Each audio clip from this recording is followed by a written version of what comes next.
तो hello everyone. आज हम पढ़ेंगे क्लास 9 का प्रश्नावली 1.3 का प्रश्न संख्या 3।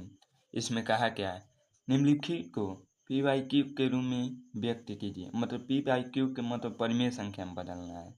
और कहा है फिर जहाँ पी और क्यू पूर्णांक मतलब जो जीरो से लेकर अनंत तक होता है, जीरो माइनस का भी होता है प्लस का भी होता है संख्या, ठीक है। तथा Q equal to not zero हो, मतलब हर में जीरो नहीं हो। और सबसे पहले कहा है कि एक पूर्णांक संख्या मतलब परिमेय संख्या बदलना है। परिमेय संख्या पी वाई क्यू कोई भी आ सकता है, 1/2, 3/2, कुछ भी आ सकता है, ठीक। और दूसरा क्या कहा है, जहाँ पी और क्यू मतलब पी और क्यू एक पूर्णांक संख्या है तो क्या होगा, माइनस का सभी हो जाएगा। मतलब -2, -1, जीरो, इधर तो अनंत तक चलता जाएगा माइनस का। फिर इधर 1, 2, 3, ये भी अनंत तक चलता जाएगा। इसे पूर्णांक संख्या कहते हैं। लेकिन कहा है Q equal to not zero, मतलब यहाँ पे जीरो नहीं रहना चाहिए, ठीक है। तो सबसे पहले पहला देखते हैं, दिया है 0.6। आगे इसे सॉल्व करते हैं। तो सबसे पहले हम मान लेते हैं, यहाँ पे बार है, मान लेते हैं, माना यक्स बराबर 0.6। हमको परिमेय संख्या में बदलना है तो सबसे पहले हम मान लेंगे, ठीक है। हम यक्स को 0.666 ऐसे लिख सकते हैं, अनंत तक चल, क्योंकि बार है, जहाँ जितना बार रहता है उतना फिर रिपीट होता है, ठीक। इसे समीकरण नंबर 1 मानेंगे। फिर दोनों पक्षों में इसे इधर लाए ताकि इसे घटाए तो हो जाए। सबसे पहले क्या करेंगे, दोनों पक्षों में मतलब इसमें और इसमें, दोनों पक्षों में 10 से गुणा करने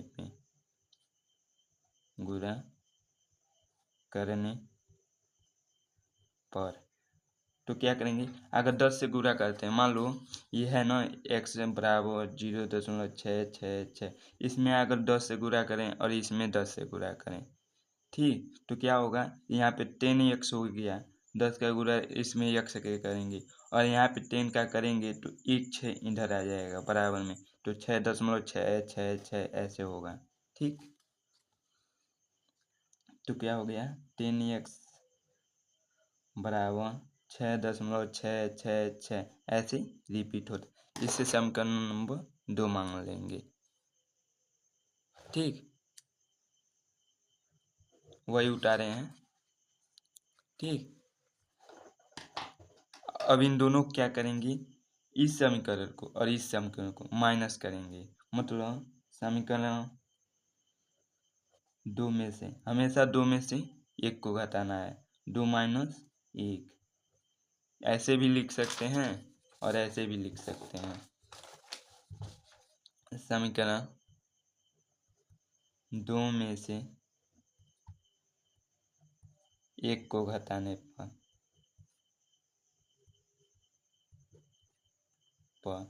तो क्या लिखेंगे, ये लिख दिए समीकरण। तो यहाँ पे क्या लिखेंगे, पहले 10x है तो समीकरण 1 में क्या है, यक्स, तो -x हो गया दोनों। तो फिर बराबर करेंगे, यहाँ पे 6.666 ऐसे अनंत तक चलता जाएगा। फिर माइनस क्या है, ऊपर वाला समीकरण 1 में 0.666 ये भी अनंत तक चलता जाएगा।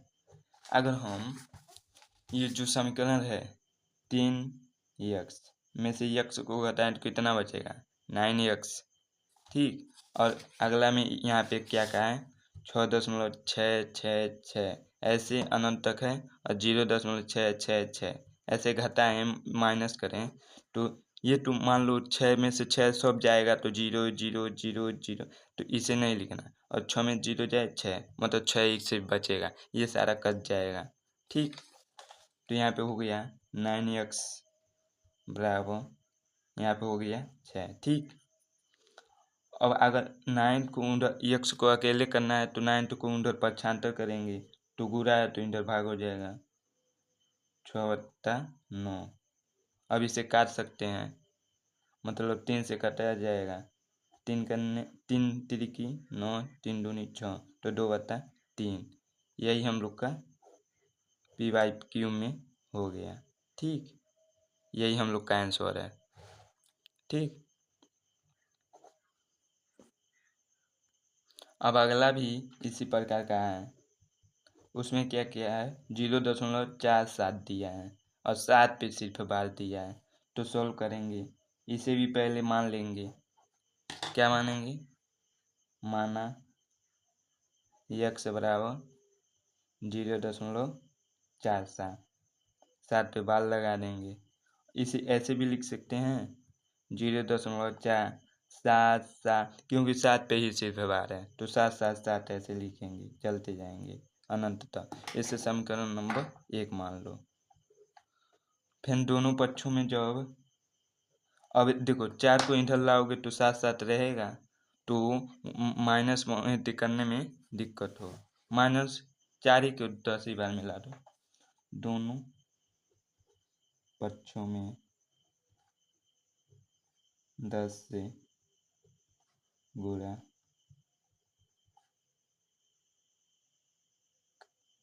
10 से नहीं करो, 100 से गुणा करो, आसानी रहेगा।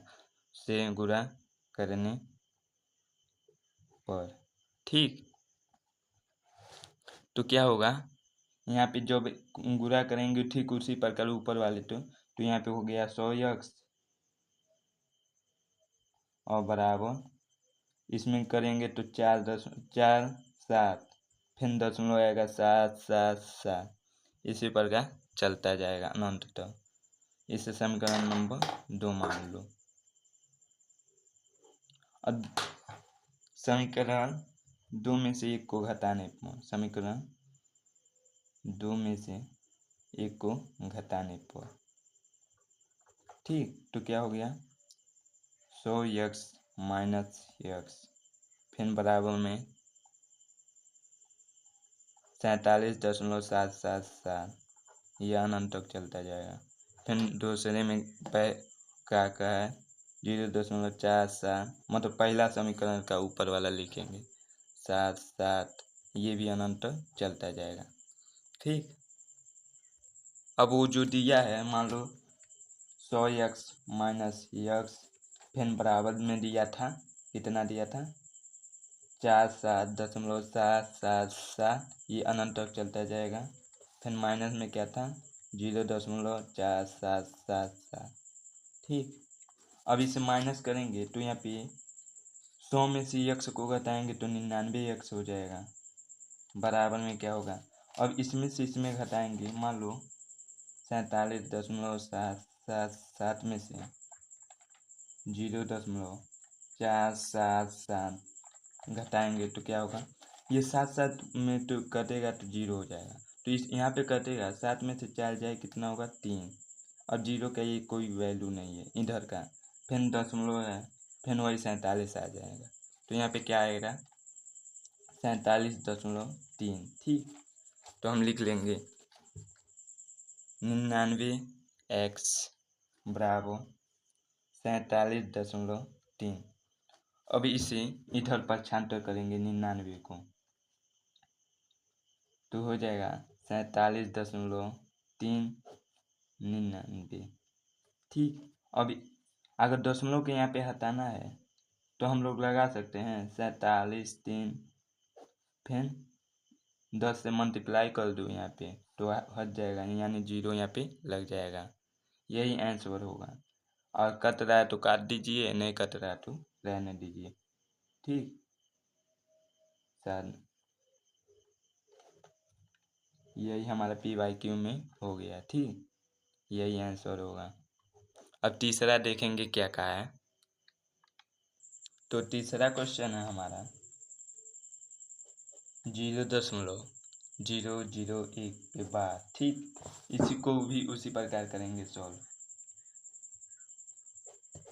तो पहले मान लेंगे, माना x बराबर 0.001 और इसे इस प्रकार लिख सकते हैं 0.0 यहाँ पे बार है तो 0.01 फिर 0.01 0.01 ऐसे चलता जाएगा क्योंकि तीनों पे बार है तो तीनों बार बार रिपीट होगा।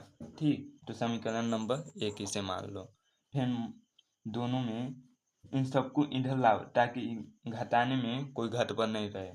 जितना अंक है मतलब जितने पे बार रहे उतना ही को मल्टीप्लाई कर दो, उतना जीरो लेकर मतलब 1 2 3। अगर 3 जीरो लगा के दें और 1 लिखें तो 1000 हो जाएगा, तो अर्थात 1000 से मल्टीप्लाई करें 1000 दोनों पक्षों में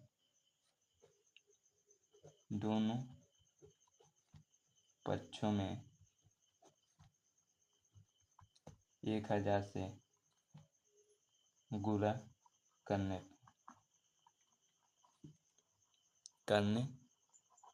पर अगर इनसे हम मल्टीप्लाई करेंगे तो 1000 ही x हो जाएगा, बराबर में ये सब इधर चला आएगा तो यानी 1.001। आज ये दोनों जीरो यहाँ पे आएगा तो इसका कोई मतलब नहीं है इधर के लिए, तो ऐसे फिर 0.001 ऐसे चलता जाएगा। समीकरण नंबर इसे 2 मान लेते हैं। ठीक, फिर इसके बाद क्या करेंगे, समीकरण